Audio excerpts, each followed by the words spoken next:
अच्छा, आप बताओ कि आपके साथ कितनी बार ऐसा हुआ है कि आप ब्रेकआउट पर ट्रेड में एंट्री करते हैं और थोड़ा-सा प्रॉफिट देखने के बाद प्राइस रिवर्स होकर स्टॉप लॉस हिट करके नीचे चली आती है? ऐसा नहीं है कि ये सिर्फ आपके साथ होता है। जब मैं भी ट्रेड करता हूं तो मेरे साथ भी ऐसा बहुत बार होता है।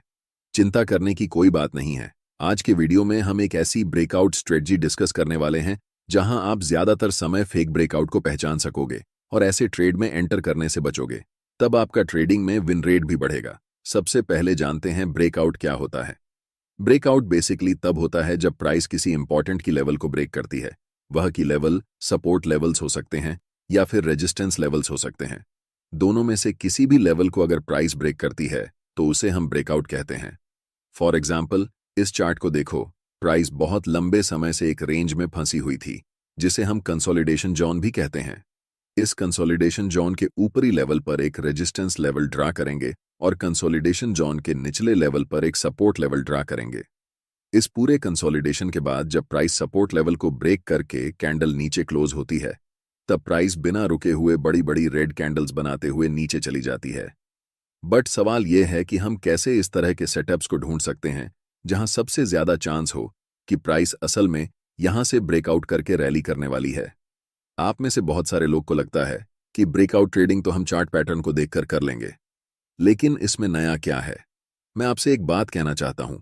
जब आप चार्ट पैटर्न को पढ़ते हैं, चाहे वे आप किताब में पढ़ रहे हों या किसी के वीडियो लेक्चर देख रहे हों, आपको सिर्फ बता दिया जाता है कि ये फॉलिंग वेज है, ये बुलिश रेक्टेंगल है, ये बियरिश रेक्टेंगल है, या फिर ये राइजिंग वेज है, फ्लैग पैटर्न है, बियरिश पेनेंट है। आपको ऐसे पैटर्न्स के नाम और कहां पर एंट्री करनी है, कहां पर एग्जिट करनी है और टारगेट बता दिया जाता है।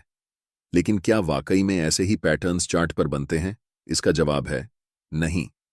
यह सारे चार्ट पैटर्न्स थियोरेटिकल हैं, आपको समझाने के लिए। लेकिन जब आप चार्ट पर इन पैटर्न्स को ट्रेड करेंगे तो आपको परफेक्ट पैटर्न्स चार्ट पर नहीं दिखेंगे। फॉर एग्जाम्पल, ये टाटा मोटर का 1 डे टाइम फ्रेम में चार्ट है। आप देख सकते हैं कि यहां पर किस तरह से चार्ट पैटर्न्स बने हुए हैं। और अगर आप ऐसे चार्ट पैटर्न्स को चार्ट्स पर देखोगे तो आपको लगेगा ही नहीं कि यह वही चार्ट पैटर्न है। किसी चार्ट पैटर्न का नाम याद रखने से और उसे ट्रेड करने से आपको प्रॉफिट नहीं होगा। सबसे पहले आपको ब्रेकआउट ट्रेडिंग के कॉन्सेप्ट को जानना होगा। मैं आपको बताना चाहता हूं कि मैंने कभी भी चार्ट पैटर्न्स को रिमेंबर करने की कोशिश नहीं की है। ऐसा इसलिए क्योंकि मुझे शुरुआती दौर में ही ब्रेकआउट ट्रेडिंग कॉन्सेप्ट के पीछे की साइकोलॉजी और रीजन पता थे। अगर आपको भी वह पता चल जाए तो आपको चार्ट्स पर परफेक्ट चार्ट पैटर्न्स ढूंढने की जरूरत नहीं पड़ेगी। सिंपल सा कॉन्सेप्ट है कि ब्रेकआउट होने से पहले मार्केट कंसोलिडेशन फेज में होना चाहिए, और जितना ज्यादा कंसोलिडेशन होगा उतना ज्यादा पावरफुल ब्रेकआउट होगा। बस यही सिंपल सा फंडा है, और यही कारण है कि मैं मार्केट में प्रॉफिट बनाता हूं और ज्यादातर ट्रेडर्स जो चार्ट पैटर्न्स को ट्रेड करते हैं लॉस करते हैं। इसीलिए चार्ट पैटर्न को याद मत करो।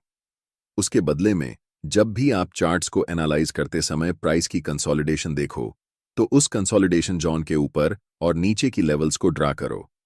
फॉर एग्जाम्पल, यहां पर प्राइस अब ट्रेंड में है तो यहां पर हम हायर लो और हायर हाई पॉइंट्स पर लाइंस को ड्रा करेंगे और तब आपको ब्रेकआउट को ट्रेड करना है।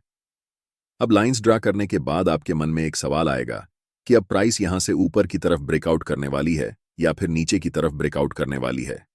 ज्यादातर ट्रेडर्स जैसे ही ब्रेकआउट होता है तुरंत ट्रेड में एंट्री कर लेते हैं, और बाद में उन्हें पता चलता है कि प्राइस थोड़ी सी ट्रेड की डायरेक्शन में जाती है, फिर रिवर्स होकर स्टॉप लॉस हिट करते हुए ट्रेड के अगेंस्ट चली जाती है। तब आप रियलाइज करते हो कि ये तो फेक ब्रेकआउट था, इसमें हमें एंट्री नहीं करनी चाहिए थी।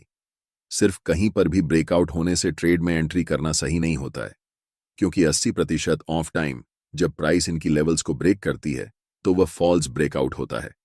डरने की कोई बात नहीं है। अब आपके मन में यही सवाल हो रहा होगा कि इतने सारे फेक ब्रेकआउट्स में से सही ब्रेकआउट को कैसे पहचानेंगे। जब भी प्राइस ब्रेकआउट करती है तो उस समय आपको मोमेंटम कैंडल को पहचानना होता है। वह मोमेंटम कैंडल चाहे एक बड़ी कैंडल हो सकती है या फिर छोटे छोटे एक जैसे कैंडल्स बनकर बड़ी कैंडल के बराबर हो सकती हैं। यहां पर प्राइस रैली के बाद कंसोलिडेशन जोन में है, इसलिए हम इस कंसोलिडेशन जोन के ऊपर और नीचे के की लेवल्स को मिलाकर लाइंस को ड्रा करेंगे। और जब भी price next time consolidation zone के अपर लेवल को ब्रेक करके कैंडल ऊपर क्लोज होती है तो हमें वहां पर ट्रेड के लिए प्लान बनाना है।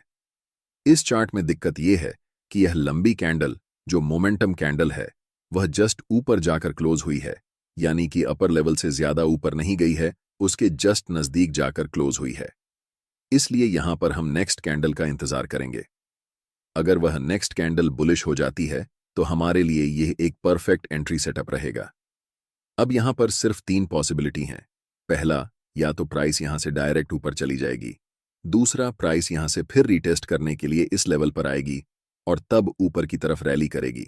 और तीसरा, कि प्राइस डायरेक्ट यहां से नीचे की तरफ आती है और हमारा स्टॉप लॉस हिट हो जाता है। लेकिन अगर हम मोमेंटम कैंडल पर ही एंट्री कर लेते हैं तो हम 2 सिनेरियो में प्रॉफिट बनाएंगे। या तो प्राइस अगर यहीं से ऊपर चली जाए तो भी हम प्रॉफिट बनाएंगे। अगर प्राइस रिसेट के लिए इस लेवल पर आए और उसके बाद रैली करे तो भी प्रॉफिट बनाएंगे। और इन दे केस अगर प्राइस डायरेक्ट नीचे चली जाए तो स्टॉप लॉस हिट हो जाएगी। लेकिन हमारे पास 3 प्रोबेबिलिटी हैं, जिसमें से 2 बार चांस होंगे कि हम प्रॉफिट बना सकते हैं। और जब ब्रेकआउट के समय मोमेंटम कैंडल बनती है तो ज्यादातर चांसेस होते हैं कि प्राइस यहां से डायरेक्ट ऊपर की तरफ निकल जाएगी। यहां पर ब्रेकआउट कैंडल मोमेंटम कैंडल है, लेकिन यह कैंडल रेजिस्टेंस लेवल के ठीक ऊपर जाकर क्लोज हुई है।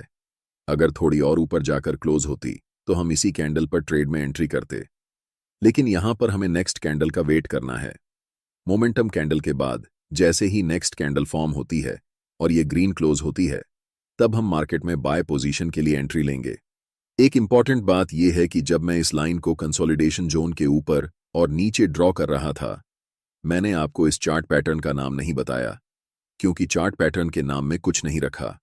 ब्रेकआउट का फंडा यही है कि पहले कंसोलिडेशन होना चाहिए और उसके बाद ब्रेकआउट। जब कोई मोमेंटम कैंडल ब्रेकआउट के दौरान बनती है तब हम ट्रेड में एंट्री करेंगे। अब जानते हैं कि जब हम इस ट्रेड में एंट्री करेंगे तो हम कैसे टारगेट और स्टॉप लॉस लेंगे। स्टॉप लॉस के लिए जो ब्रेकआउट कैंडल है उसकी लो को हम स्टॉप लॉस रखेंगे। टारगेट हम फिक्स मोड में नहीं रखेंगे, जैसे 1-2 या 1-3। ये करना हमारे हिसाब से प्रॉफिट पोटेंशियल को रोकने जैसा है।